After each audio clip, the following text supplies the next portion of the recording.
sponsored short-term training program on IoT and advanced power electronics applications in smart grid phase 3.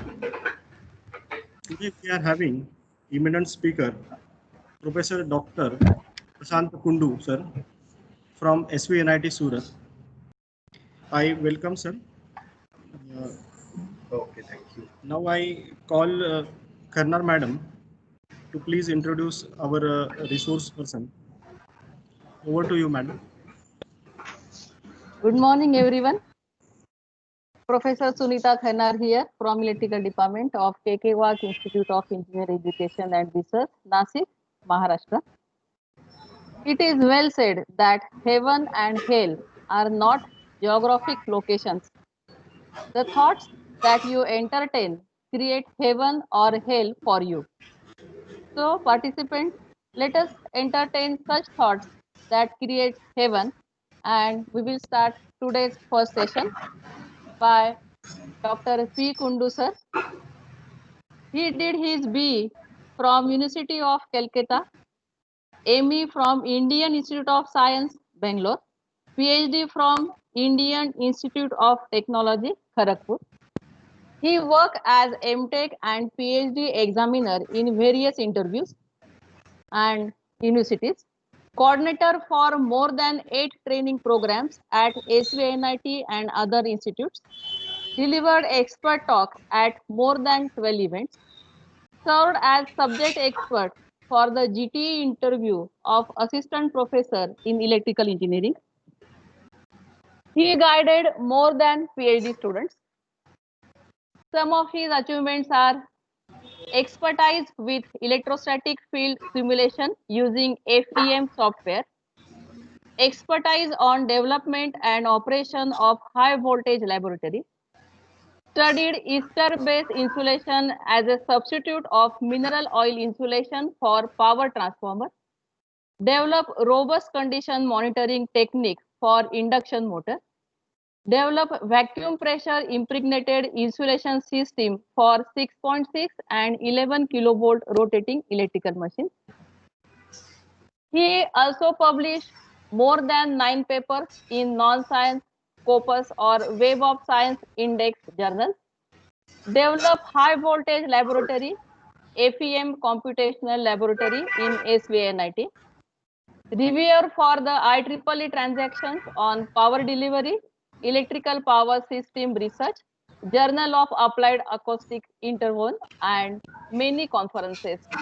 I welcome you, sir, in today's session and request you to start our first session. Over to you, sir.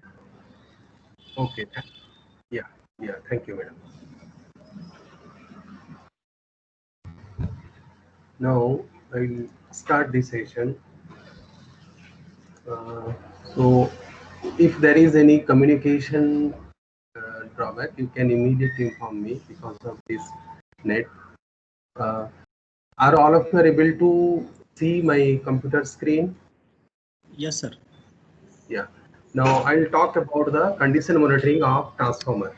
So there are 3 basic things in this one. One is the online, one is the condition monitoring, another is the transformer. Transformer, you know, as a being electrical engineer, all of you are very much aware about the transformer. Even a non-electrical also know about the transformer. Now, transformer is a very much essential component in a power system. Almost all the electricity pass through the transformer many times. It has been said that the installed capacity of any power system, transformer capacity is more than 5 to 6 times. For example, if you have a 100 MVA system, then you need to have a 600 MVA transformer, because transformer will pass many times. First you have to do the step up, then again in a step up in a different zone, then again step down, then again step down in a different zone. Then as per you, so it will pass many times through the transformer.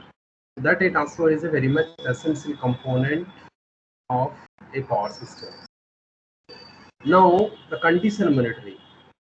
Since transformer is an essential component, you cannot afford to have a loss or damage of a transformer. That will not cost the cost of the transformer. It will cost the loss of the power supply. So that way you need the condition monitoring.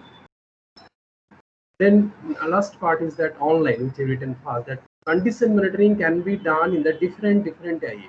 It is can be done offline, can be done online. So there is a different aspect of the condition monitoring, specifically the online condition monitoring. So in this talk, the online condition monitoring of a transformer, we will discuss a few important condition monitoring techniques of the transformer. So I thank you, the KKWIEER Education Society's KKWIEER Institute of Engineering, Education and Research, Nasik, for inviting me for this talk. So the introduction of this one, the competitive electricity market emphasizes better utilization of power apparatus with minimum downtime. Now, competitive electricity market means nowadays that there is an open market, there is a restructured of the power system. Anybody can sold the electricity to grid. Now, if you bid for some amount of electricity to be fed to the grid, and if you are not able to feed it, there is a huge amount of penalty. So that may occur if there is a failure of your system, failure of your apparatus. So in this scenario, it has to be taken care that none of the equipment should fail unexpected failure. If you know that this instrument is going to fail after some time, so you may replace it on in advance. So the avoidance of unexpected failure of power apparatus is most important for the reliable operation of power system. So unexpected failure is not acceptable. And all this can be achieved. All this can be achieved if you can adapt the condition monitoring. If you know what is the status of the power apparatus. Now, this condition monitoring technique can be adapted for any power apparatus, including transformer. It can be done for induction motor, it can be done for synchronous generator, it can be done for the smaller cable, capacitor, any power apparatus. Now, next part of is coming is that the cost aspect. That if you have equipment whose cost is not that much, that you cannot have a condition monitoring because it also costs some of the part. Now, why do we need condition monitoring? That one part is it will give you the reliable operation, and that is a practice to do the maintenance of the power apparatus. So there are two types of maintenance is normally done. One is the time-based maintenance, another one is the condition-based maintenance. So the condition-based maintenance can be done if you adopt the condition monitoring technique. Time-based maintenance means after period of 6 months or 1 year or 1 month, depending on the apparatus, some maintenance is to be done. That time you don't know what is the status of the equipment. It is just some time is lapsed, and after 6 months, after some time, you have to do the maintenance. It may occur that then the equipment is healthy condition. The maintenance is it a stay or a stay? It is not necessary. But since it's a time-based maintenance, so that you have to do it. It may occur that you have scheduled the maintenance for a 6 month, but the equipment will fail up within 5 months. So that is also not acceptable. So that is the condition-based maintenance if it is done. If you know the condition, that if you know the maintenance to be done after 4 months or after more than 6 months, it can work up to 1 year, then you don't have to do the maintenance. So that a condition monitoring is also used. There are different condition monitoring specifically for transformers. Some of them are offline, some of them are online. Out of this is DGA, which is called the dissolved gas analysis, which is very popular, but it is a bit of a chemical analysis. Chemical changes of transformer oil is assessed, and that indicates the electrical fault. That is a dissolved gas analysis. And there is a FFA, formaldehyde analysis. It also a analysis, chemical analysis. So it gives the mechanical status of the paper insulation. In transformer, basic insulation, if you're going to consider it, that are the trace-board and paper insulation and the transformer oil. And out of this one, trace-board and paper insulations is going to get damaged quickly, and that causes the complete failure. So in all this one, we are going to check the insulation condition, because in any electrical apparatus, if it is a rotating, then bearing part is the most faulty component, and next is the insulation. There is a very rare chances of failure in the conductor and the core part. So major failure is occurring in the bearing part and the insulation part. Either of this one is going to fail. So in transformer, there is no rotating part, so there is no question of bearing. It is coming only for the rotating electrical machine. So in transformer, most weakest part of the equipment apparatus is the insulation, and out of that also, that is a trace-board insulation or paper insulation that is going to get damaged. So that is been assessed whether this condition of this insulation is good or not. Then we have the degree of polymerizations, which is called the DP. Degree of polymerizations. This degree of polymerizations is going to use to check the mechanical strength of the insulating material. It is observed that any material will going to get degraded over a period of time, and same way for the paper also, we're going to get degraded over a period of time. So if the paper is a cellulose insulation, it will have a long chemical chain. If you find it that chain is normally become shorter, and that time this material is become brittle. So by checking the mechanical strength of that insulating material, it can be thought of what is the life of that insulating material. So this is also just find out the tensile strength of that insulating material, paper and trace-board insulating material. That is the degree of polymerizations. Then partial discharge measurement. We're going to talk in detail about the partial discharge measurement. Then there is a capacitance and tan delta measurement. This is a insulating condition monitoring. These all are the electrical techniques. DCA and FF is the chemical analysis. Degree of polymerization is the mechanical strength analysis. Partial discharge, capacitance, and tan delta, and these all are the electrical analysis. Is electrical eye, you're going to find it out. Capacitance tan delta is also going to give you the condition of the insulating material or condition of the transformer. Then frequency response analysis. That also going to talk in details about the frequency response analysis, which also can be give any damage of the winding. Then recovery voltage measurement, which is given as abbreviation as RVM. The recovery voltage measurement also keep the moisture level of the insulating material of the transformer. Recovery voltage measurement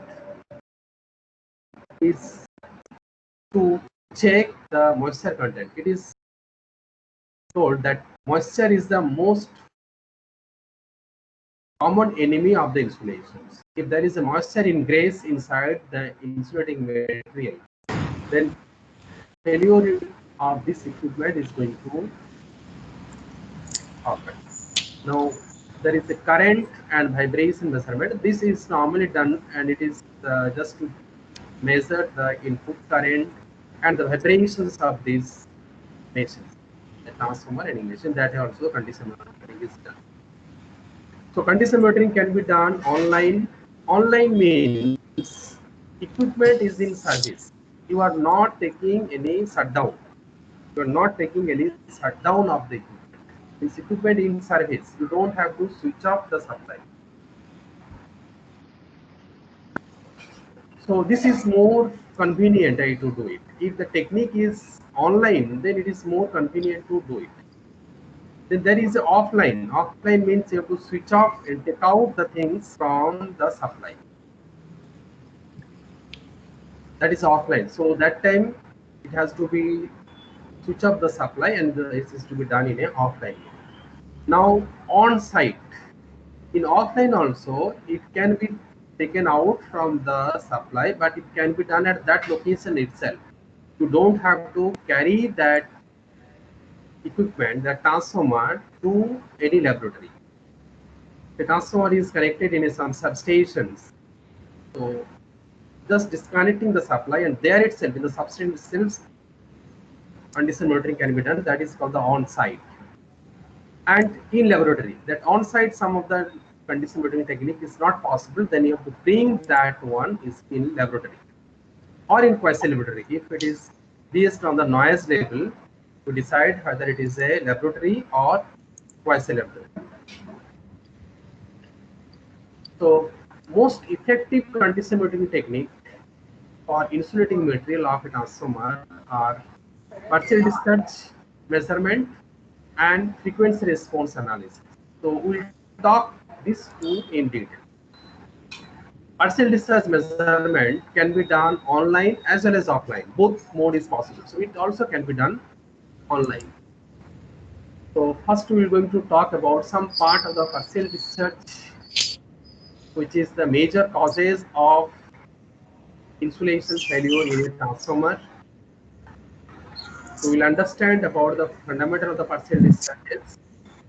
There are many methods of partial discharge measurement, like electrical, acoustic, ultra high frequency, optical. So out of this, we're going to talk these three: electrical method, acoustic emission method, and ultra high frequency. These are being applied. These acoustic emissions and ultra high frequency being applied to online. Then we'll talk about the wave frequency response analysis for the transformer condition monitoring. How these techniques are being used and how it is being done, how the data is interpreted. So just for a mass gathering, we'll talk about the what is partial discharge, because unless you know the things, you cannot understand what is the problem of the partial discharge and why it is so serious and why it has to do the damage to the insulation. So with this one, first we'll understand what is discharge, then partial discharge. Discharge or electrical discharge, if you keep two electrode system and if you're going to give a voltage between these two electrode one, that there will be a breakdown on the insulation. That is called the electrical discharge. So in this regard, I will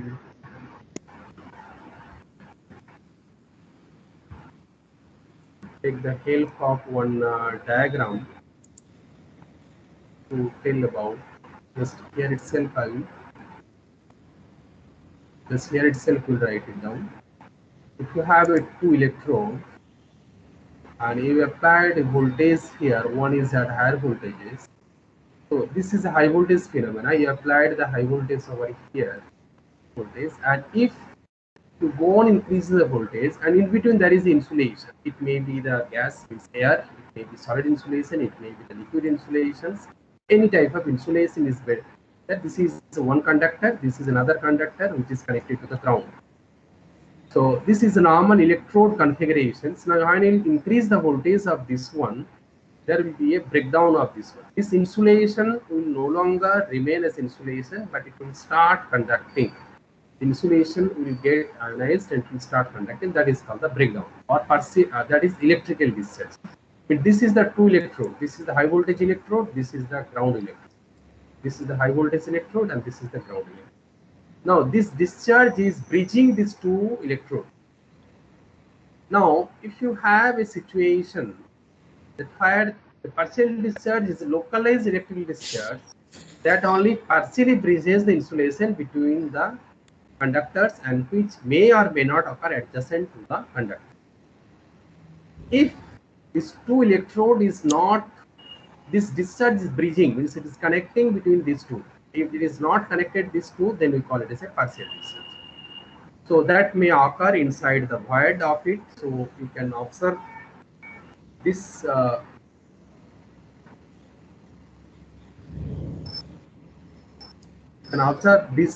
one.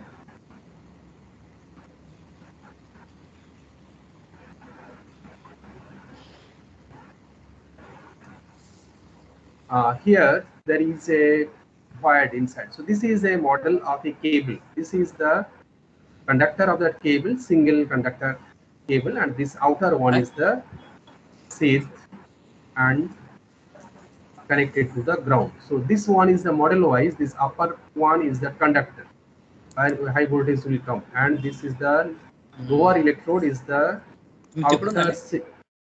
outer sheath which is grounded. Outer sheath which is grounded.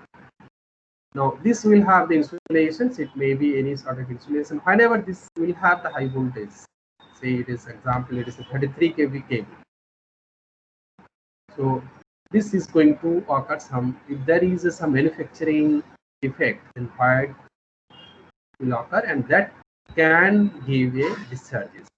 Now this discharge is a small amount of spark, very small amount of spark, and this is not connected neither to the high voltage conductor, neither to the ground conductor. So it may occur at any point, but it will not connect both the electrode. So if there is not connecting both the electrode, it will not show, your conventional system will not show failure. Conventional system will show failure only if this high voltage conductor is connected to the ground conductor. So this will going to have a partial, it breaches this one, we are going to have a discharge. So this is going to give you insulation degradations.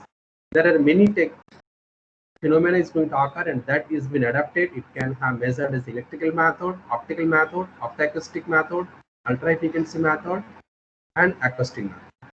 It can be done online or offline. So in insulation system, this conductor and core, which is grounded part, this is a copper conductor or conductor which is high voltage, and this is the core is also a grounded. So there may be a defect or void, unaware. This is either maybe because of the manufacturing, or maybe because of the operations, because of the heating and cooling cycle of the transformer. So in this insulation, there may be some void formation. It may be adjacent to the high voltage conductor or copper conductor. It may be adjacent to the ground core. It may be in between. Now it is not adjacent to anything. If there is a discharge here, then there will be a, this will going to call as a partial discharge. So, and this is going to come. This partial discharge can have a different situations, that there is a discharge over here and some part is healthy. So this is two different electrode. This is occurring on the surface of the conductor electrode and the surface of the insulation, then we call it as a surface discharge. If it is occurring inside it, then we call it as a void discharge. Now, to understand the partial discharge phenomena, very well-known model is the ABC modeling is done to understand the partial discharge and its measurement technique. In this ABC part, again I will take the help of one small diagram of how to get the idea of the ABC part. If this is the high voltage electrode and this one is the ground electrode, this is connected to the ground and this is connected to the high voltage, and in between there is the insulation. In between there is insulation. Some insulation is there. Now there is a void over here. So what is done here?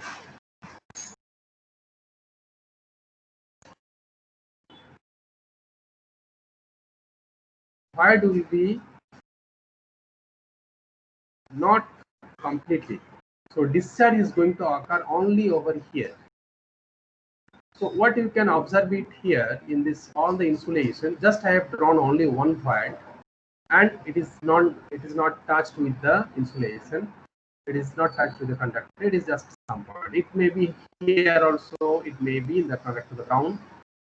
So in this ABC model, you can think or see this one, that there is a some void. This is represented as a capacitance C.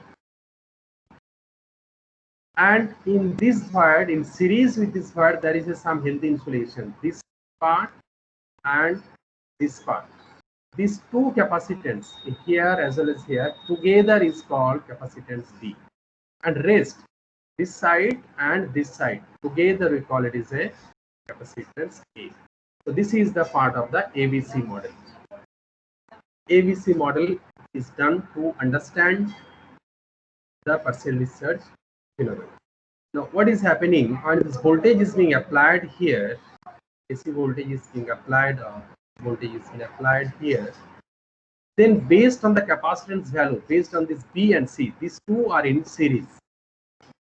If V voltage is applied, complete V voltage will come across the capacitance A.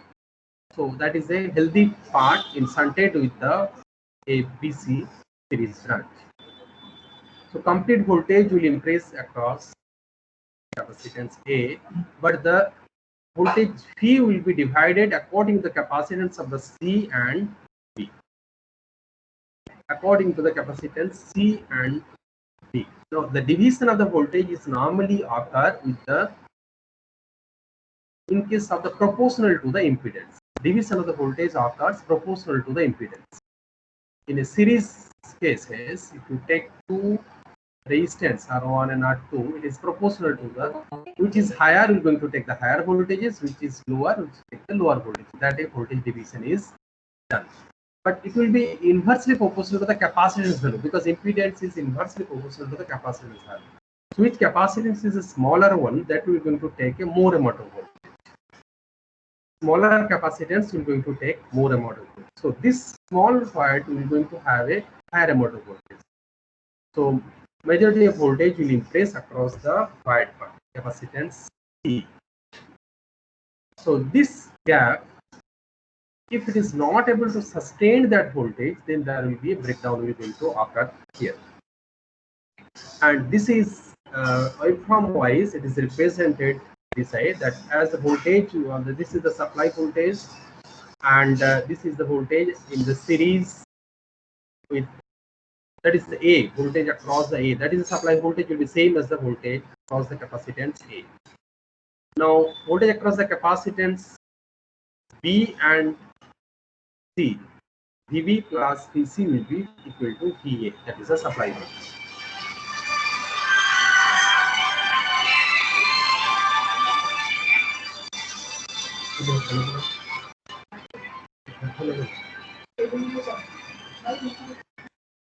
Sir, sound Hello.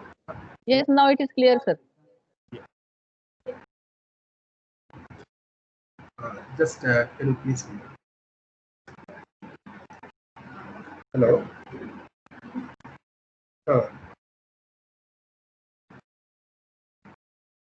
Who is calling now? Yes, you are Who audible. is calling? Sir. Participants are requested to mute themselves, please. Thank you, sir. Hello. Yeah, sorry. Now this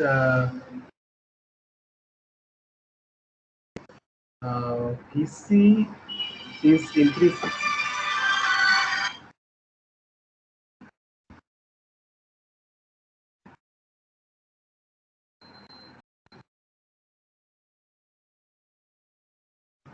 Is increasing in this side. Now, whenever this voltage across the gap, that C capacitance gap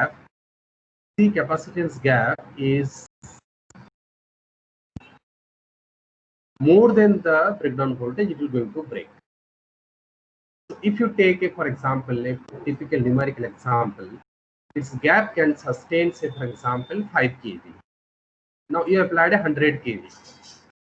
Out of 100 kV, 50 kV is coming across the capacitance C and 50 kV is coming across the capacitance B. Now this 50 kV peak, or remains accordingly, you can find out the peak is going to increase it in this side.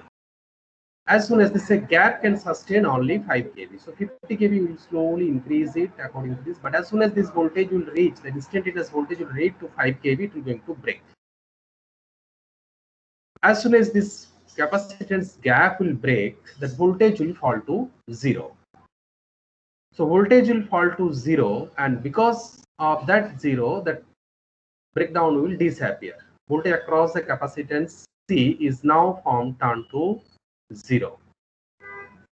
Voltage across the capacitance C turned to 0. So it will going to again increase. It means this arc will disappear. So again you will going to increase it. Again it will raise to the 5. So this side there will be repeated breakdown of that small part. And each and every time, whenever there will have a breakdown of that gap, and this circuit will going to reflect one pulse current. That pulse current is used to measure it. Pulse current is used to measure it. Pulse current is used to measure it. So now, so this is going to occur in positive and negative cycle. This voltage profile. Now, how the pulse current is measured and why there is a pulses, and how this is been measured. So this is a measurement circuit of the partial discharges. This is voltage is given. Again, I will draw one part of it. This is the test object. This is the complete test object. Or here you can draw that model A, C, and B. A, C, and B. C is the word on which this is the representation, means that this breakdown will going to occur here, and the breakdown will occur. This is going to sort it. That capacitance will get the short, voltage will fall to 0. Now this voltage in VB plus VC is equal to VA. VB plus VC is equal to VA. That is voltage across the capacitance B, voltage across the capacitance C will be equal to voltage across capacitance C, and that is your supply voltage. It is same as the supply voltage because capacitance A is completely connected.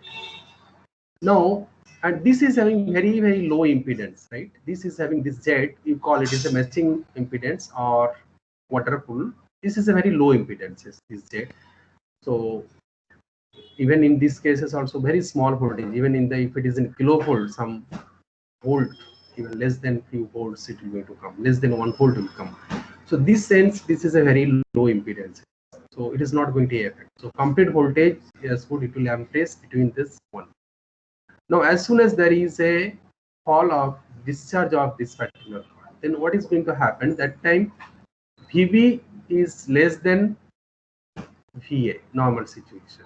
That is right, VB is less than VA because VB plus VC is equal to. Now what is going to happen? As soon as there will be a breakdown, then this VB will going to get charged either through this capacitance A to get the full voltage, means this branch VB and VC, this is going to get charged, it is lower voltage, or through this one. So it is effort is made. So this charging through A cannot be avoided because that is the internal part, and that is no control is available to monitor or that one. That is not possible. This is a inherently non-feasible problem. So what is done, that A, whatever be the capacitance of it, if this capacitance is higher than this one, then it will going to charge through K. Maximum will going to come through K. So this, as soon as there will be a charging, so this will going to create a loop current. This loop, this capacitance, this is also a capacitance, it is a coupling capacitor. So this dotted is neglected now because I'll tell you what is this dotted component. This is going to charge to this part and it's going to have a current through it. That current is amplified, is being measured. So this is all part 2. And what is this dotted one? That this quadrupole can be connected here or here, because finally this is the loop where the current is flowing. So either it is connected over here or over here. In any cases, you can measure that amount of current by measuring the drop through this impedance. Whatever current, because it is feeding some current, as soon as this two will have the lower voltage, and that a partial discharge is measured. And this partial discharge can occur at the different locations, different number and different pulses. So there is a trend to do the high QAN analysis, phase resolved PG analysis, high QAN analysis is done. Phase angle at which phase this PD is occurring. What is the phase angle at that which point PD is occurring, and at in some time at, it is not necessary that if it is occurring, say for example at a 30 degree, that always it is going to occur at 30 degree. At the same time, it is not necessary that if partial discharge is measured in terms of picocoulomb, unit is picocoulomb. So if one pulse it is occurring, say for example 10 picocoulomb, it is not necessary that at 30 degree next cycle also will be 10 picocoulomb. So that it will be varying. It is a highly statistical process. So that it is done for a few minutes, and then it is measured in this phase how many number of pulses was there, at what was the magnitude. So that this phase resolved PG pattern is plotted. It may be in the positive half cycle, negative cycle, from 0 to 360 degree, and it can have the different amplitude and different number of pulses. Right, at one particular phase angle, 10 PC is, if you continue for some time, then you will going to have many number of pulses. And at one particular phase angle, there will be different variations. So this is also used to understand about the characteristics of the partial discharges. Now this is the there are many traditional condition monitoring technique. One is the insulation condition.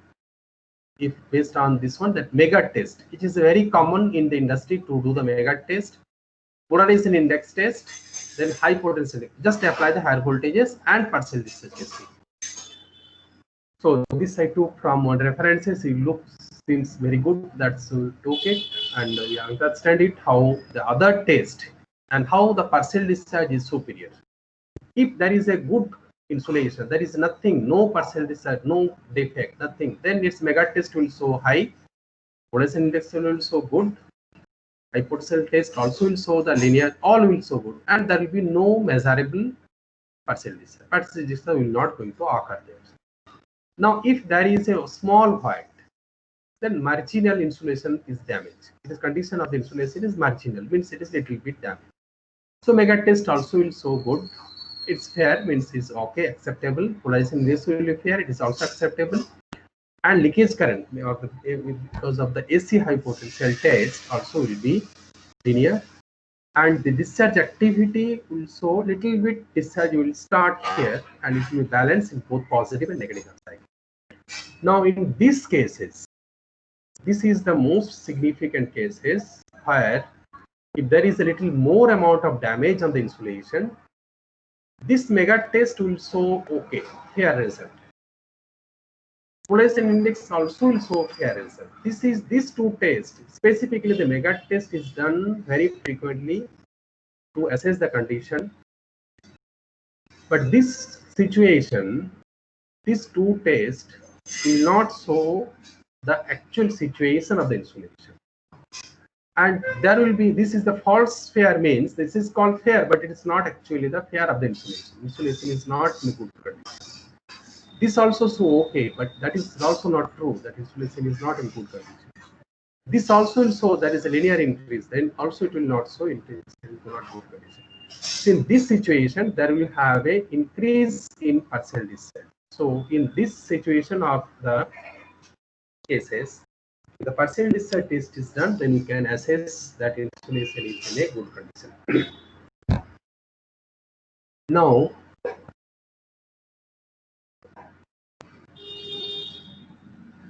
and these are the similar cases. This void can be in the outer side of the conductor, inner side of the conductor, and partial discharge will going to show it, and that can have a tree phenomena. This is altogether is a different aspect of, if there is a repetitive occurrence of partial discharge, then that is going to be a string phenomena.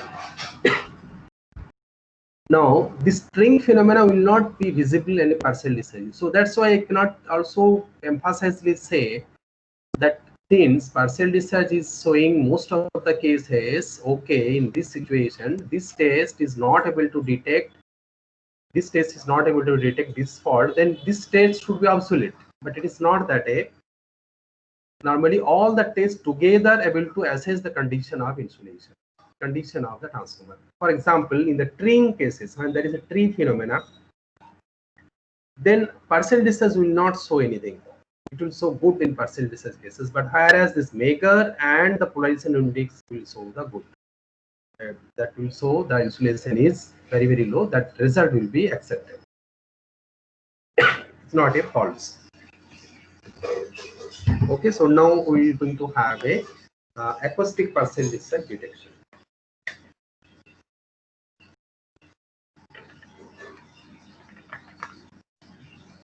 So do you have anybody have any question up to this much? So this is now one part is finished. So I will start our next part is the acoustic partial discharge detection. Basic understanding of partial discharge and electrical method is finished. Now partial discharge creates the acoustic pulses. PD creates the acoustic pressure pulses. So partial discharge is a very, very low energy discharge. If you at all resemble with the electrical discharge, and most of the when we talk about the acoustic partial discharge detection, so the discharge will going to create a sound wave, pressure wave, that acoustic pressure wave. It is a sound. It is not necessary which human can hear. Human can hear only few range of the pulse frequency, but it can have an ultrasonic also. So most common discharges are everybody will understand that discharge is going to create a sound pulse is the lightning. Lightning also electrical discharges, right? To understand if there is a lightning, you can hear a sound. That is a audible. Frequency range is lower, or as perception limit of the human being. Frequency range is within the perception limit of the human being. So that's why able to. So it is normally called that if the energy of the discharge is high, then frequency of that pulses will be low. If the energy of the discharge is low, frequency of the pulses will be high. It is inverse of that. So lighting is a very, very high energy discharge. Natural lighting phenomena is very, very high energy discharge. If the energy is high, the frequency will be lower within 20 kilohertz. Within 20 kilohertz, so we can hear it. It can have a more than 20 kilohertz, but it is. But in case of PD, whatever pulses is there, that is very low energy. Very low energy. So that frequency is higher, ultrasonic zone.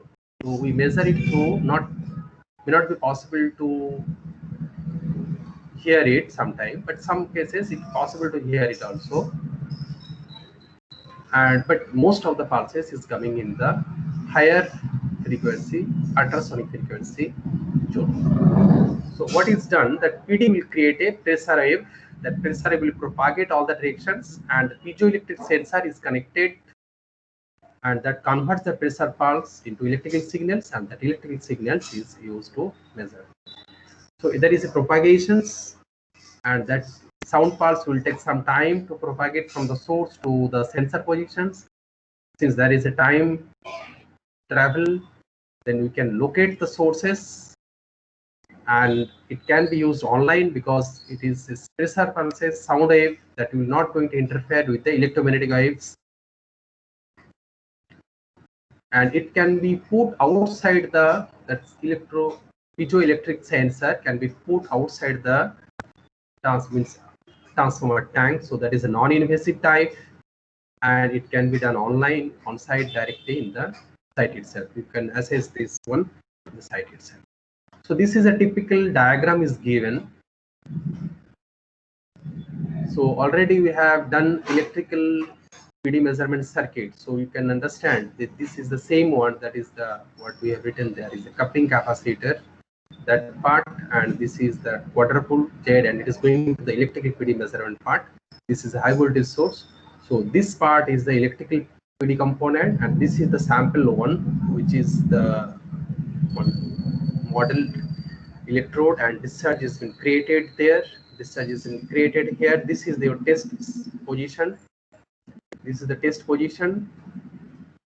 And in this circuit, electrical PD can be measured, and along with the electrical PD, acoustic is measured. Now acoustic, what is done? So this is the circuit for electrical, and this is also the circuit for the acoustic, some part. So in case of acoustic, what is that? Discharge has to be created, that is necessary. Now this is a model of a transformer, either transformer core, and this is a resembling that the discharge is occurring in the conductor. Discharge is occurring in the conductor and insulation system. Attached to the conductor insulation system. And this is the tank core, which is filled with a transformer oil. This is a model situation. And in this tank, this is the sensor 1, this is sensor 2, this is sensor 3, this is sensor 4. They are connected. This is the acoustic emission sensor, piezoelectric sensor. They are mounted on the tank. And these are the piezoelectric sensors. So when there is a discharges, it is going to create a sound pulses that is going to propagate and to all the sensor. It is going to propagate to all the sensor. It is going to come here. It is going to come here through this medium to this sensor, and you are going to get all the pulses. Now this pulse goes to the acoustic emission measurement system.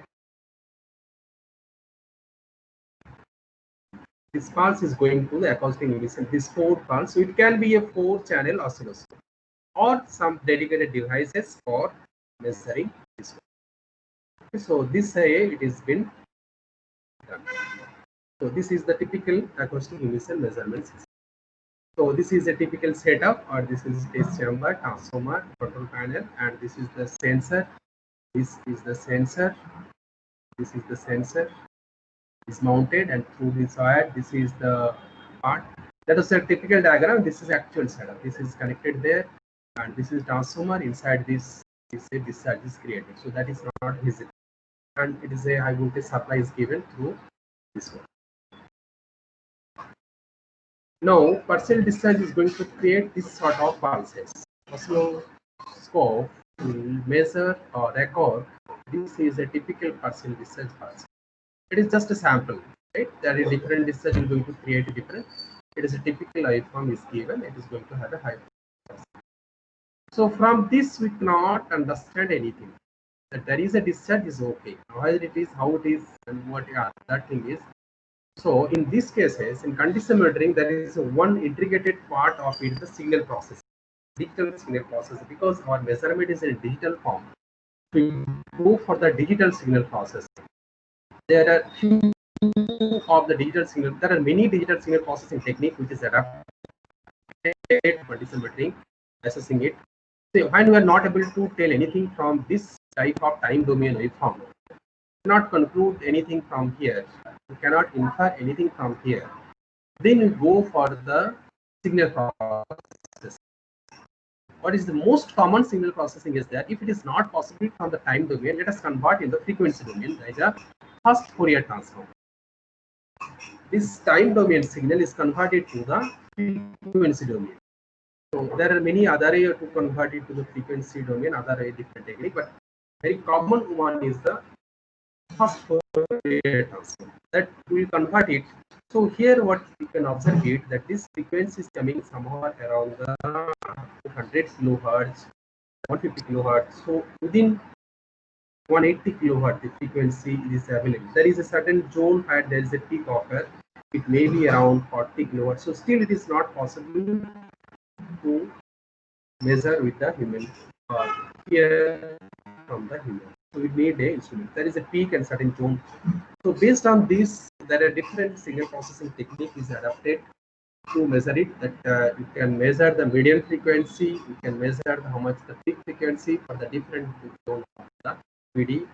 In the instrument can adapt this type of analysis to understand what is the source of this PD, what is the type of that PD, whether it is truly harmful, and what is the condition of this PD, whether it is damaged completely of this part or some of the parts, or it will survive, the instrument will survive some more time, So this different frequency component is been analyzed to find out what is the classification. So PD is not that is going to occur, and this is only one. There are different way to classify this PD. So now there are next step of the first step of the first Fourier transform. Next step of this one, the short time Fourier transform. So first Fourier transform is the first one. This is the short time Fourier transform, or FFT 2D. What is done here? In case of FFT, we are not able to understand that where the high frequency is present from the time domain signal. So for example, if you look at to this time domain, this time domain 1, this is the time domain signal. Now here, if it is some frequencies there, at which point this frequency, either it is in the beginning or over here or over here, so that a short time Fourier transform or two-dimensional Fourier transform is done. So here it is taken a short window, and then it is in a time domain mode. It is analyzed, and there plot will understand at which time it is going to occur. We know the time travel of that pulses, and from the time frequency diagram, this is called the time frequency diagram. Different, and magnitude is given by this color or the intensity of the pulse. We can understand at which time that frequency occurs. Not necessary at the that is a surviving, that frequency surviving 10 millisecond, frequency surviving 1 millisecond, frequency surviving how long. That I also we can understand the characteristics of this group. Next most useful signal processing technique for percentage classification is the discrete Euler transform. Continuous Euler transform is also done, but it takes a lot of resources. But that a so this is a simple diagram of or decomposition diagram of the discrete Euler transform. We are going to have discrete or digital signal over here, which is decomposed into the low frequency and high frequency component. So this is the low frequency, this is the high frequency. High frequency component is left as it is, not done anything. The low frequency component is again decomposed, like this. How many times you going to decompose? That is the level of the decomposition, and the each band is going to give you the frequency. So here a typical cases is there. So for example, this is the time domain typical PD signal. QPD signal is taken. Now, in these cases, this is one particular frequency band. This is one. This D1, D2, D3, D4, D5. That is the details label, a approximation label based on the, and this is decomposed up to 5th level. It can be decomposed that A5 again you will give the D6 and A6, like that it is going to. So only this one, this approximation one. So what we're going to get it D1 and then A1. A1 is again decomposed, that is giving D2 and A2. A2 is again different D3 and so on. It is so details is left it approximation, which is the lower frequency component. So you can understand it that in which band is there. Sometimes it is not necessary that which particular component of frequency is dominating. It may be useful that which band is there. One particular frequency, if it is not necessary, if one band of frequency you can, this high frequency band is this much and it is there. So there is another, the short time Fourier transform, there is a frequency resolution, time resolution, that is altogether part of the Fourier transform that can be done differently. it is also there. So here the properly chosen the time resolutions and the frequency resolution compared to the short time Fourier transform. So that is the Fourier transform will help. For the high frequency, you have better time resolutions. For the low frequency, you don't need a better time resolution. You will have better frequency resolution. So that's why you're going to have a more smaller amount. So that EUT is going to decompose. There is another few techniques for Wavelet packet transform where both the signals are going to get decomposed. So this is a typical cases that how three different type of PD can give it three different type of distributions based on the different frequency. Means it is just a typical diagram to show that this discrete Wavelet transform also can give a good result. Now we can do the continuous Wavelet transform also, but it is going to take more resources. But result is not, but it can be done. So this side is given the continuous Wavelet transform diagram, and this is the discrete. This is been compared for analyzing or classifying what is the type of UAV, what is the status of this one. So we are diagnosing this one. So one part is that you will measure the condition and same time you have to diagnose it.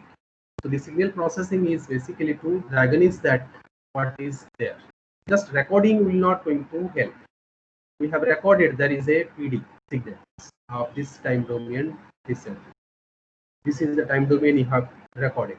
But this is not going to help unless you analyze it and diagnose it. Yes, but there is a problem or not. So that will go together with the signal process. Partial discharge also can do misinterpret by the some other source of acoustic noise. Thermal fault also going to create acoustic noise. Tap changer operations also create acoustic noise. While turbulence, because of the transformer, there is oil turbulence that also create acoustic noise. Because in a force cooling pump and other accessories also going to create acoustic noise. Now, how to distinguish that type of acoustic noise? So there is a way out that acoustic pulses are PD, acoustic pulses created by PD, and the acoustic noise created by some other disturbances like on-load tap changer, even by the manual restriction, vibrations of this one, or oil turbulence, oil flow. So how these are been identified, that also this is there is a different way to analyze this part, that is the polar representations. One is that energy of this one to understand what is the type of PD. Then in the PD we can do the IQN, that in electrical cases similarly you can do the IQN pattern for the acoustic pulses also, and that also you can understand what is the classifications of type of PD. Then we can do the polar representatives. This is the same way, instead of linear representatives, it is done in a polar representatives. So that is also, this pattern will be going to give based on the type of the discharge. This typical pattern, what is being observed here, this IQN or this polar pattern is depending on the type of discharge, type of partial discharge. So most important part of the acoustic partial discharge measurement is it is the ability to the source location. So it is a very simple triangulation technique is been done. If it is a 3D cases, then force sensor is necessary. If it is a 2D cases, because Z will come. If it is a 2D cases, you need only 3. But normally 2D is just for the understanding it. But basically, all the system is a 3D model. Means it is going to have the all the values X, Y, Z. So how it is done here, that it's just to measure the distance of this time of propagations from the different sensor T1, T2, T3. Then time travel and difference of this time, and based on So what is done over here? Just for example, I will put it a typical cases. So if you have one typical understanding of this one, it is just one part. Say for example, I put 3 sensor, 1, 2, and 3 at random location. Not necessary to be judiciously placed, but it is says 2 dimension. So and here also just I put it in this one, and so this is the x coordinate. This is the y coordinate. So we can write down what is the coordinate of this one. So this is the sensor 1, this is sensor 2, this is sensor 3. So this A, and say PD is randomly occur, that we don't know. That's what we're going to find out. This coordinate we're going to find out, XY coordinate we're going to find out. So what will happen when this PD will occur over here? It will going to propagate all the directions. If there is a sound wave, it will going to propagate along all the directions. Right here, we are not considering any directional part. So that is a research that in which directions energy is morely dissipated. That is going to have a different part. So this is not quite established, but we will assume that all directions is going to propagate. And since within this one, it is can occur at any location. This xy is an unknown point. It can be occur any point. So the distance from here to here, you can find it out. Say this is x, so this is the upper one. That is x minus x is 1 square plus y minus y is 1 square. This is this distance square. And this distance also can be measured if we consider the velocity of that sound pulse is t and it is taking time t1. Velocity of the sound pulse is t. So you know the velocity of sound pulses in this particular medium, then you can find out how that is a constant. We are assuming constant. So how much time that is t1. So this distance also can be v1 into t. V into t. So these two distance, one is from the coordinate, one is from the velocity and propagation. That way you can find out two distances, they are equal, and that way you can get this. Same way for the 2, same way for the 3. Now, how much time from 1 to 1 we are going to get? If we don't know this T1, we need at least 3 equations. We have 3 unknown. One is T1, one is 1. 3 unknown. So we're going to have a minimum 3 equation to solve to find out the 3 unknown. So that it has been solved it, this equation, and this time of T1, 2, that can be measured from the recorded waveform. So for example, you have recorded this 3 waveform, T1. So one is starting from here, another is starting from here, another is starting from here. So this is 1, this is 2, this is 3, then this 2, this distance is T1, 2, this 2, this distance is the T1. That can be measured from graph background. And hence after solving this one, it can be, so there are many techniques to solve such type of equations, and by solving this one you can find out the coordinate.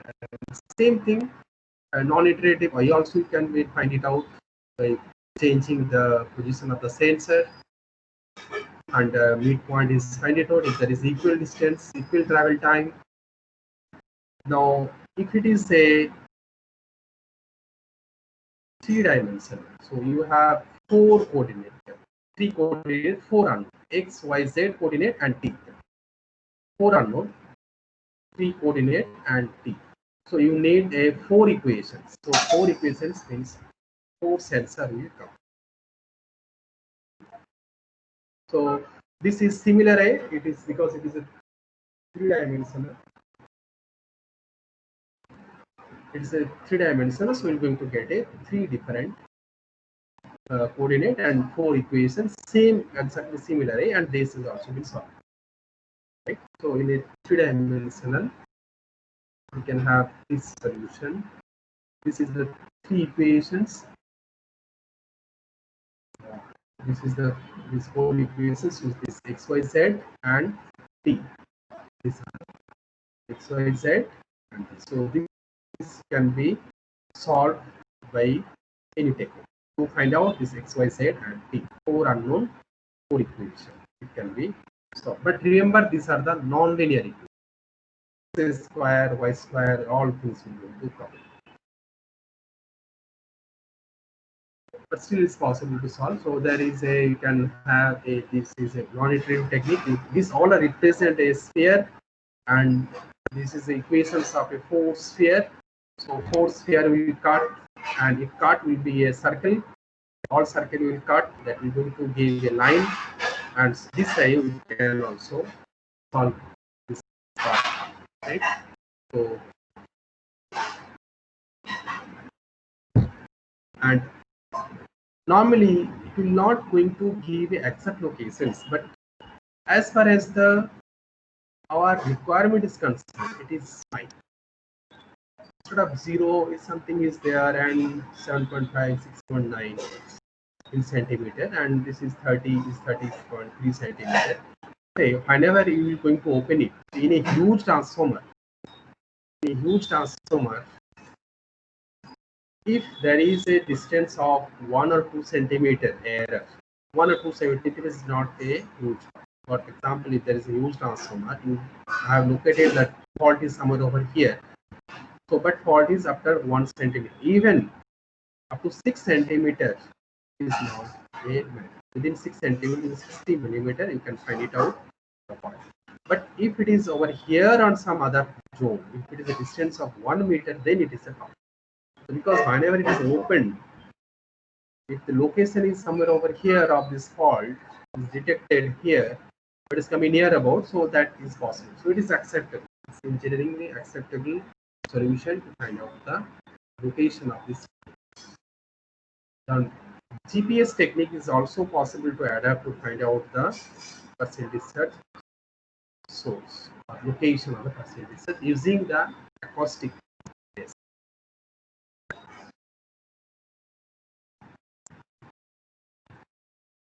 Right?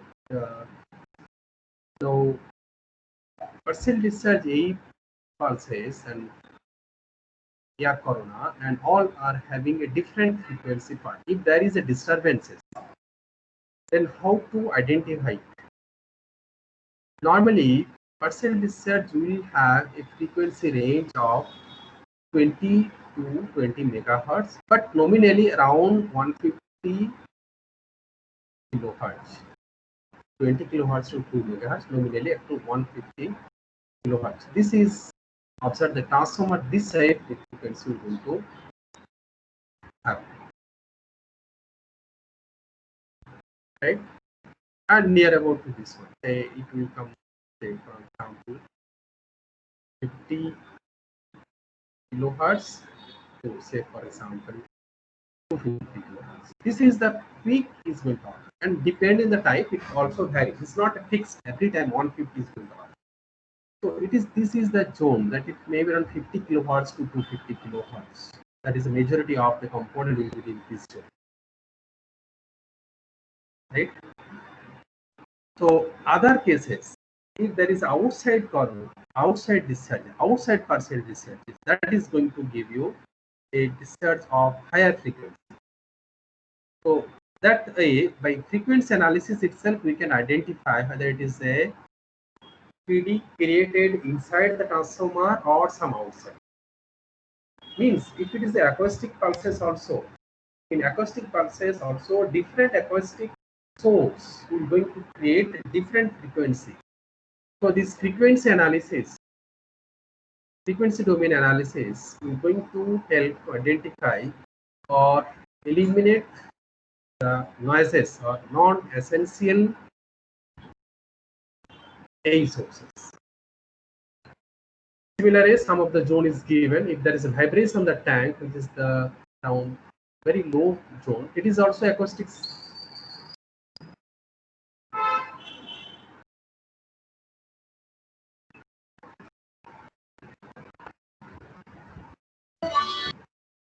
Yeah. So if this is the vibration of the tank, it is around 2.5 kilohertz. vibration on the tank is around 200. So it is much lower. Fan which is operating, cooling fan, that is 4 kilohertz. So from here you can make out that their frequency, cooling pump at 2 kilohertz. Any switches in 2 kilohertz, OLTC. So any cases is coming out to that, but OLTC is coming within the range. Then what to do with this one? OLTC is coming within the range. OLTC operation is also within the our acceptable zone. It is now difficult. So what is done here? The frequency domain will not going to help. If it is not 50 kilohertz to 250 kilohertz, then it is okay. You can eliminate it. But if it is within that, then here it will be difficult, whether it is because of the OLTC operations or because of the person. OLTC filtering unit is also lower. But what is done here, then this is done for the time domain signal and the frequency domain signal matched together. In case of, so this is the way we can do the analysis. If alone time domain will not help, and along with the time domain and frequency domain, this is the way you can identify. If it is OLTC, that signals will survive a little longer, around 100 milliseconds, because it is same operations of a tap changer, so it will take some time to operate. So that frequent time domain signal will survive, or it will have a longer duration. Whereas in case of partial discharge, it will have a very shorter duration. So even though they have the same frequency zone, but this will going to help to identify whether it is a OLTC or this acoustic signal has been detected, whether it is from the OLTC or from the PD.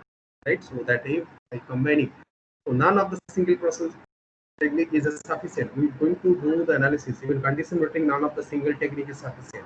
So all together, a conclusive decision is taken. Even if it is sufficient, but still, for more confirmation, we go ahead.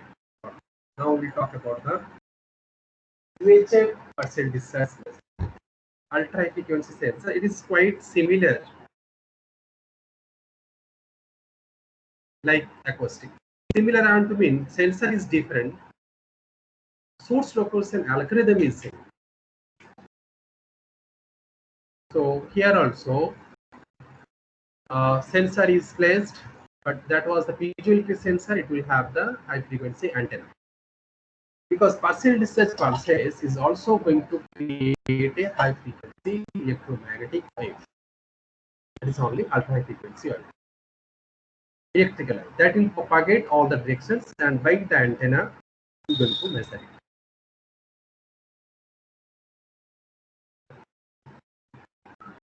This will going to have a very higher frequency zone. It is around 300 megahertz to 3 gigahertz.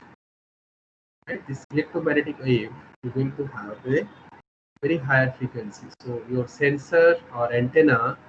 So this UHF sensor is also called antenna. Right? We are designing some of the antenna of our own.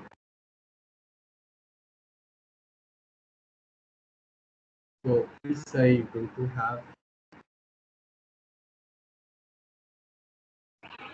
Right, so this is a very short duration, so you need a little bit faster type of measurement system, and you can do a phase dissolved PD analysis also for this. So here measurement system will be different, but one problem is there, that this is a electromagnetic wave. So there is so many electromagnetic wave pulses is available in the atmosphere. So here the sensor is not, it is not invasive technique. It is not a non-invasive. Means you have to put the sensor inside the tank. Right? It needs an internal sensor. Otherwise, there is a two problem will come. The transformer tank will act like a Faraday cage. So outside signal will not go inside signal also will not come outside.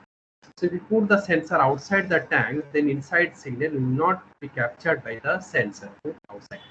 So that's why the sensor has to be put inside if it is a metallic transformer tank.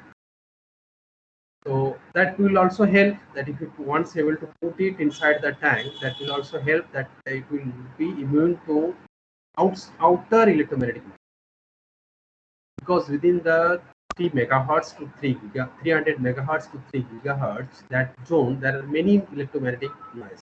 Even the mobile communications will come into the zone, so that also will capture by this antenna.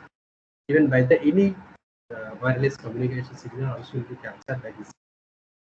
So if you put it inside the tank, then the outside signal will not go inside. So only the inside signal will be up. So how it is being ported over here? If it is a new transformer, they already keep the insulating window through which the sensor can be placed. Or if it is the old one, then through the drain valve, it is already there. The sensor is inside, put inside the transformer. Right. So source location algorithm, because here also there is a propagation speed will be the almost speed of the light depending on the medium, permittivity, permeability of the medium, that is, but it will be near about to the speed of the illuminating, the speed of the light in the free space.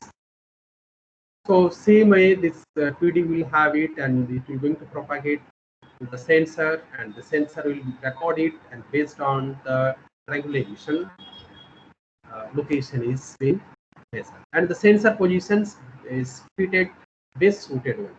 Now this window is normally put in the top of the transformer, because most of the site you're going to have something installed, either the heat exchanger, on-load exchanger, right? So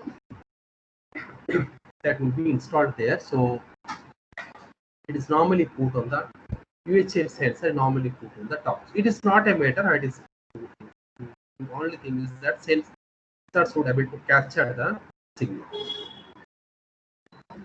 So this way you can have a different signal captured by the different position of the sensor, and time difference is calculated, and finding the time differences, I've shown on the 2. If it is 4, you're going to get the 4 signal, and based on the time differences,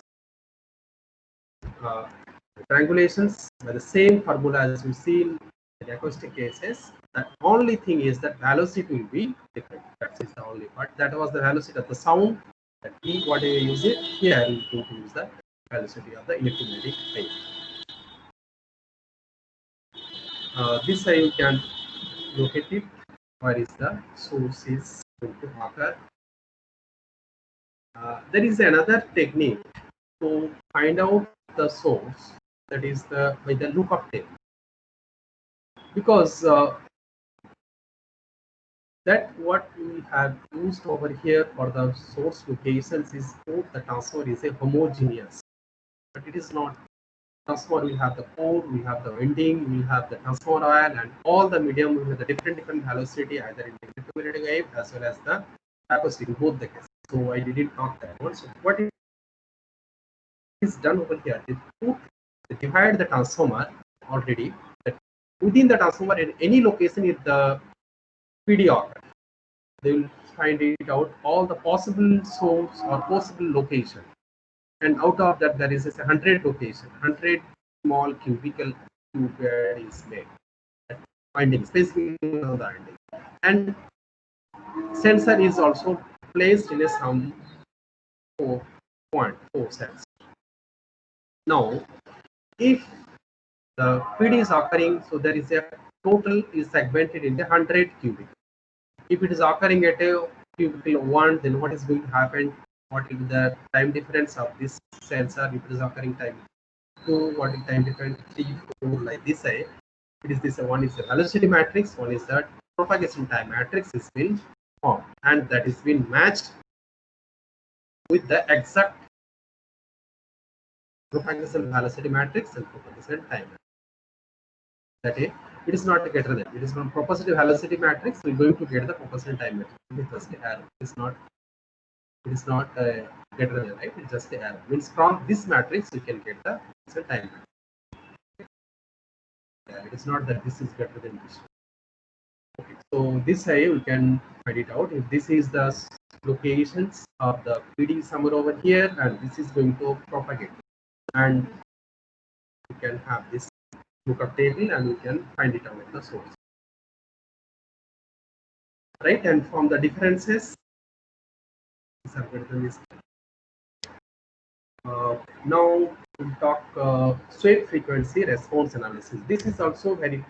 So, do you have any question up to partial discharge? So, partial discharge part is finished. Partial discharge, electrical eye of measuring the partial discharge. We simply call it electrical partial discharge, but partial discharge is electrical phenomena. But we are going to mean it that electrical method to measure the partial discharge. This is a complete. We can measure the acoustic eye, also measure the alpha frequency. This is the all done in a for the condition monitoring of a transformer in online and offline mode. Acoustic is UHF to the online. So they will tell about the inception of a fault. So do you have any question related to the partial discharge? Otherwise, we will continue with the sweep frequency response analysis or frequency response.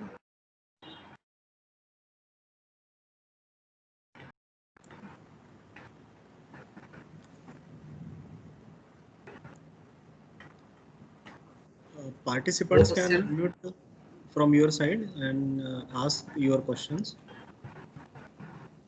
If you have any question, you can ask any query, any doubt. So all of you know partial discharges. Say there is a two part. One is that if you know already the partial discharges, then you can keep the idea that already this is the idea of doing the condition monitoring. If you don't know, then you are learning or hearing first time, then you learn this one. Then next time you will think how to improve this one. And these all are the existing technique, right? Okay, you can ask the question afterward also. We'll talk now about the sweep frequency response analysis. This is done to check the status of the winding, transformer winding specifically, and this is very frequently done. There is a certain advantages, certain disadvantages of all this one. So we'll talk it now. We'll start from the very basic and quickly move it. Any electrical apparatus, electrical device can be modeled these three passive components, at least for the transformer, rotating machine, all can be modeled in these three passive. Resistor, capacitor, or inductor. Resistance, capacitance, and inductance. Right, this is the three passive model. Resistance, capacitance, and inductance. Right, you have seen in a circuit also either you have R, L, or C. This is the passive element. So transformer also can be modeled in a R, C, and L. Now the most interesting thing of these three elements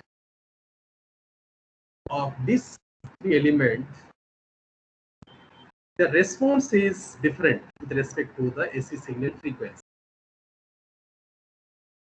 And because of this technique is developed. Because of this technique is developed. R is constant. Resistance will remain constant with respect to frequency. It is independent of the source frequency. Resistance value is not dependent. Say, I'm not talking about the skin effect and all this one. It is normally it will remain almost constant. So that is, this resistance is a constant. Capacitive reactance will be inversely proportional to the frequency.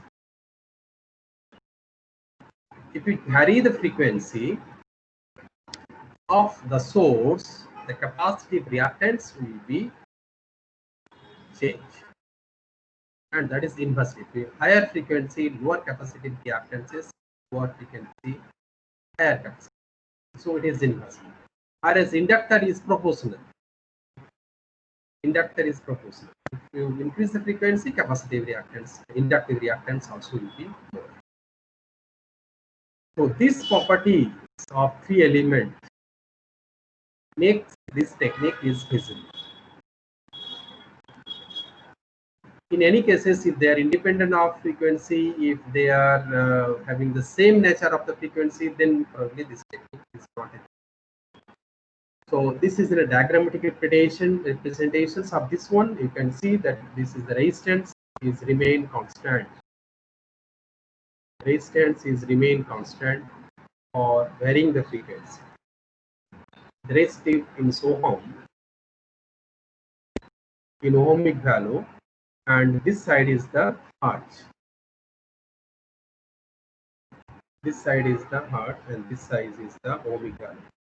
So these are remaining constant. Capacitance value is decreasing. Inductive value is increasing, right? Now this is a simple one. Now if you take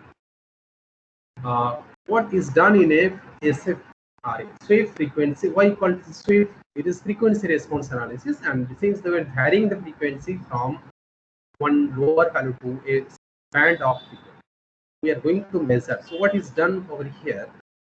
You are applying some voltage at variable frequency, and you are measuring this impedance or this output. This output voltage will depend on this impedance. So there is a 2-3 IA, we can measure it. You can measure this input current.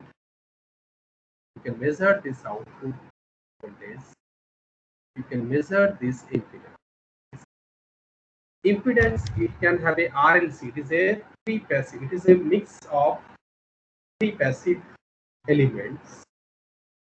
Some combination, parallel series, parallel, and some mix of this RLC. That is the equivalent. So you can measure this input voltage is fixed at a different frequency. Now you can either measure the input current or output voltage or the impedance.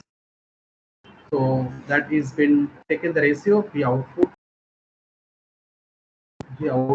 by P input, and take the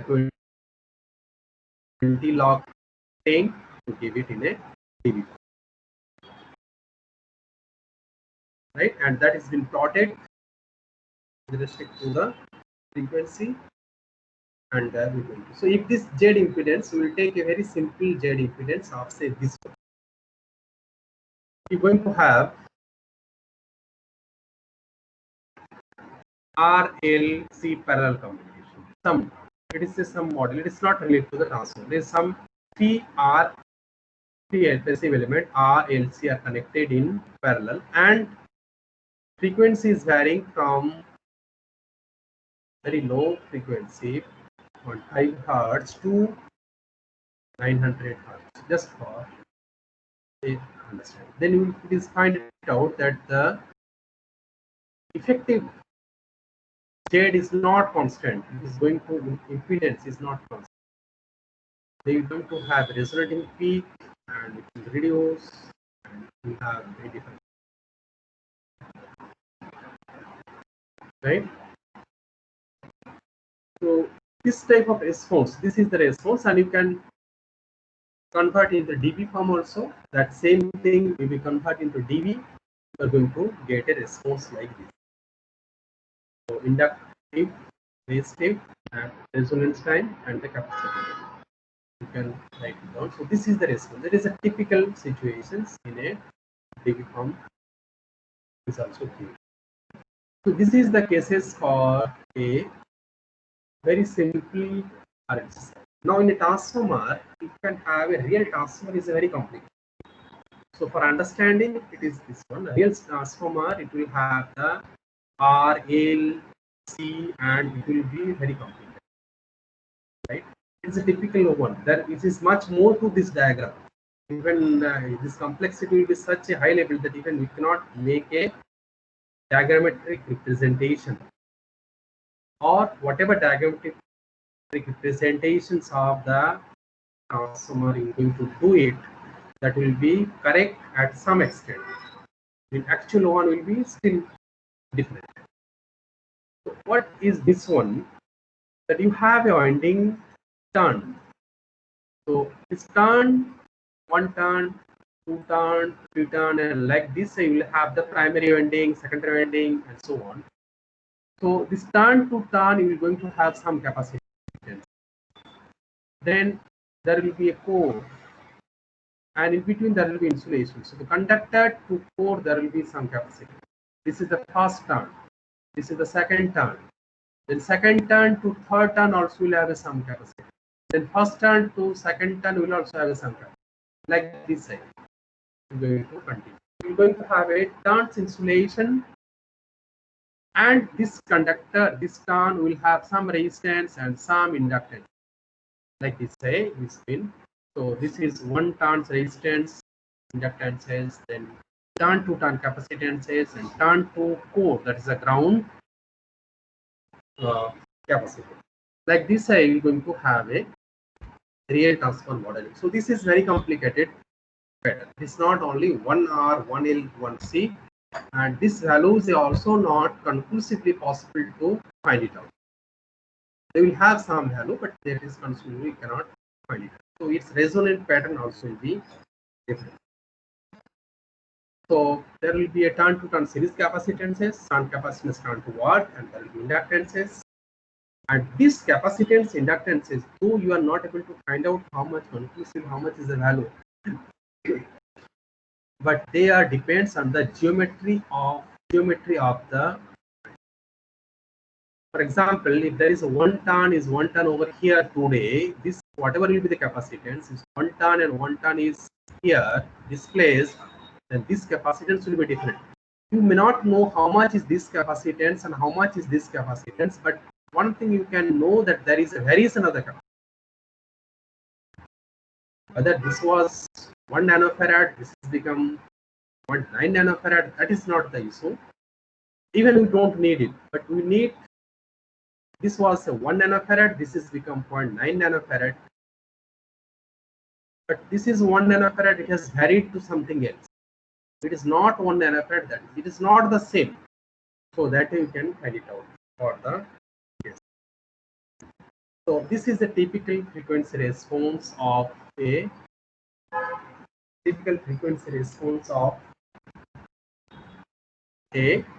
transformer, actual transformer.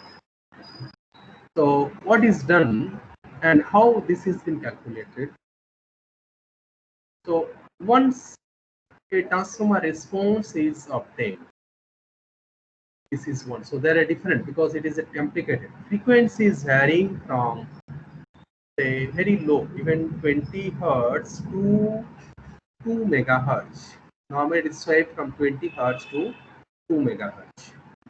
So it is automatically instrument will swipe that frequency, and its voltage application is very low. There are 20 volts. Here it is not the matter how much voltage you are applying it. It's just a finding out the impedance.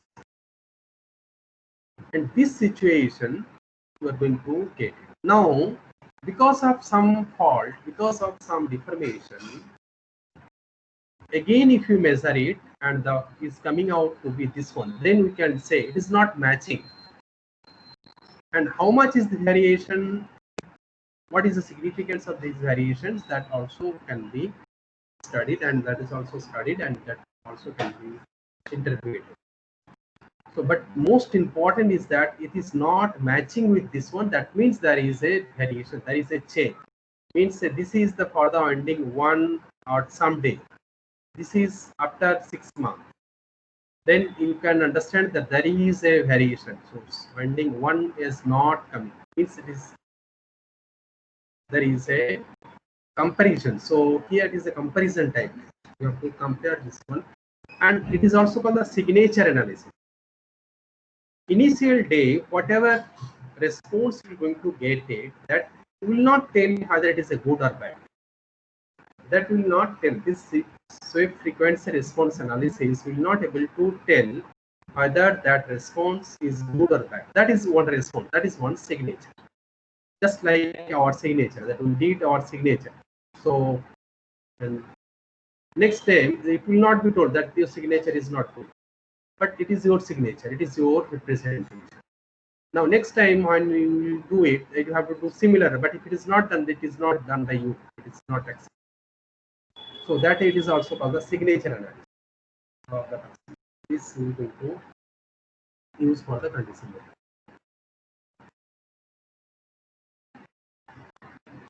So winding are the frequency dependent response of the transmitted signals. The detailed form of the frequency response depend on the winding geometry. A change in geometry will change the frequency response because that will change the inductances and capacitance. If we can measure the changes of the frequency response of the winding caused by the winding movement, then we can detect the winding movement and the fault. So in case of frequency response, the transformers would be disconnected from the system. It is an offline technique, but it is very useful technique. Transformers would be normal size studies assembled on it. Means all component. Because this frequency response is also depend on because capacitance and inductance. And capacitance inductances depend on other components. If you remove the transformer oil, whatever is the capacitance, put the transformer capacitance will be different. So everything should be in place. You cannot either remove the bushing, you cannot remove the tap changer, you cannot remove the other component. Everything will be in. Make the connection is determined by the winding configurations. Phase not under test are usually left floating. This is open circuit test performed on winding with all other connections floating and disconnect. So the test can be done either in open circuit situations of transformer or short circuit situations, and they are compared. So open circuit situation is dominated by the core at low frequency zone end, and this is because of the exciting current. And in the short circuit case, it is because of the winding. This is dominated by the leakage reactances. So this I can now some situations. It is a comparison one.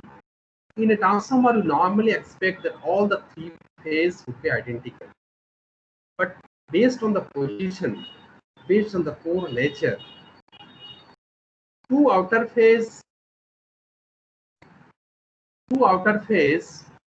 we're going to have it is this one assembly, three limb or five limb construction of the transformer.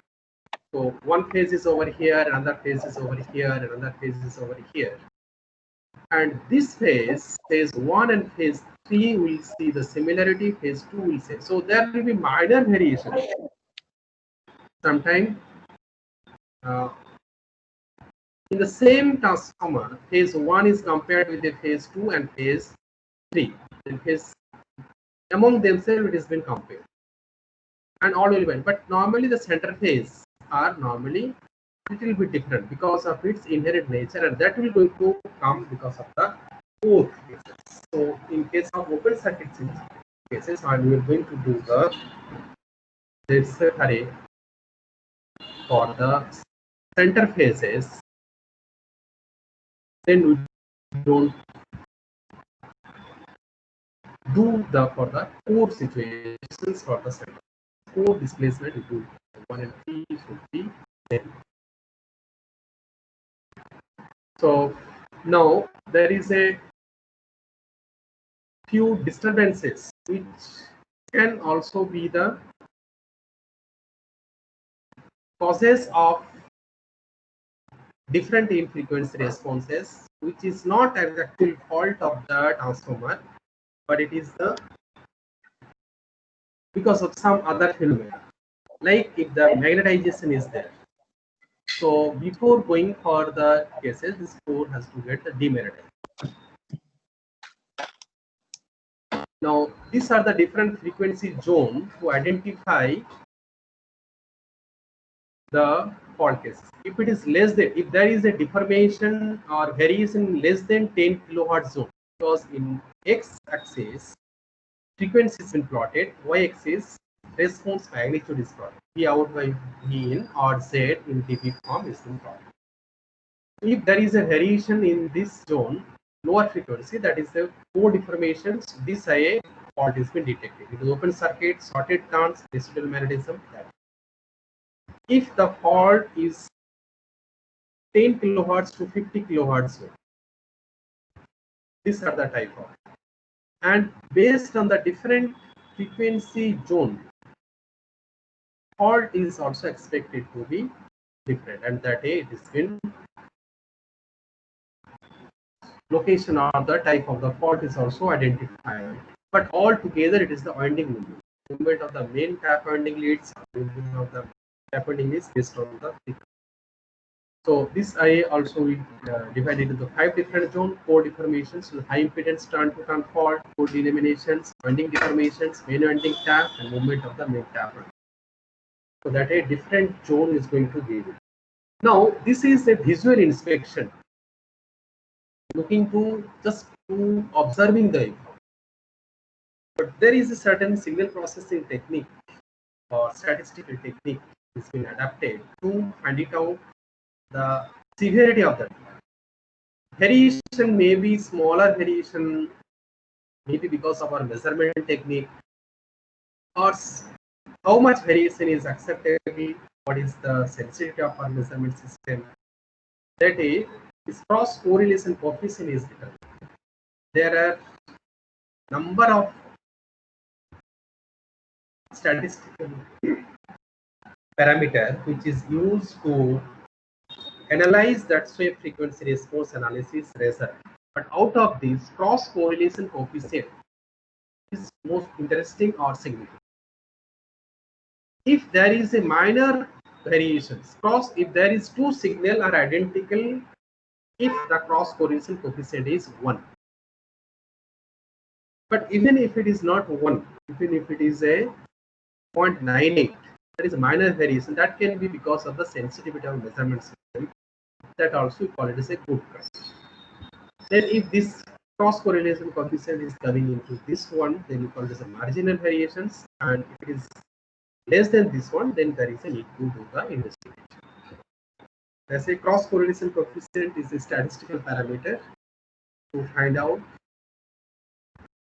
the coefficients to the signal. So it is a signal processing technique also. But here this can be measured in a complete signal will be taken to find out the cross correlation second or the sum zone. Because we have divided into few zones, the lower frequency, the next, for the type of fault. If you take the complete zone, then the sensitivity of this analysis will reduce. Instead of that, some part of the signal is taken.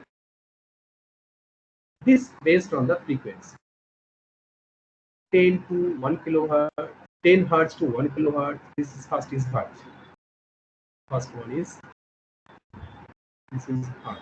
10 hertz to 1 kilohertz, 1 kilohertz, 10, then 10 kilohertz to 100 kilohertz, and so on. Different frequency segmentize that signal to different frequency zone, and each frequency zone cross correlation coefficient is determined, and based on the fault can be find it out at what will be the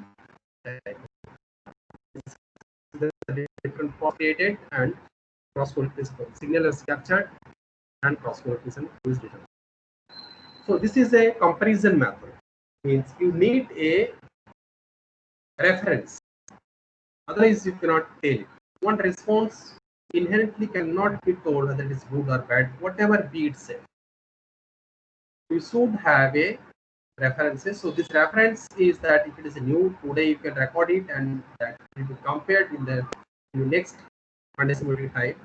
Or some cases the sister unit means two transformer of same design, same manufacturing unit, same all aspect. So one transformer response can be used to response to another, and even the one phase to another phase is also being compared. And if in situations where this response is not available, then FEM simulations in modeling also used to get the responses. So this all for this one. So if you have any question, you can start asking. We'll discuss it. Okay, so participants are requested, if any query, you can unmute yourself and please ask the question.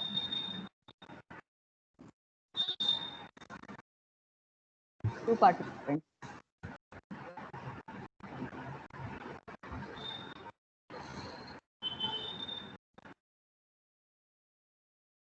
Anybody from participant side?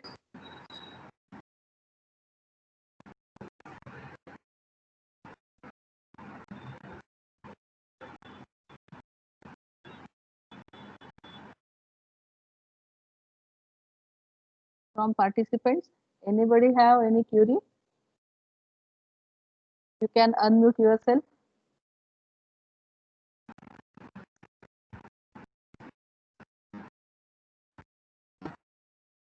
I think there is no any question from participants. I will thank you, sir, because you explain widely the condition monitoring, why it is required, reliable operation, condition-based maintenance.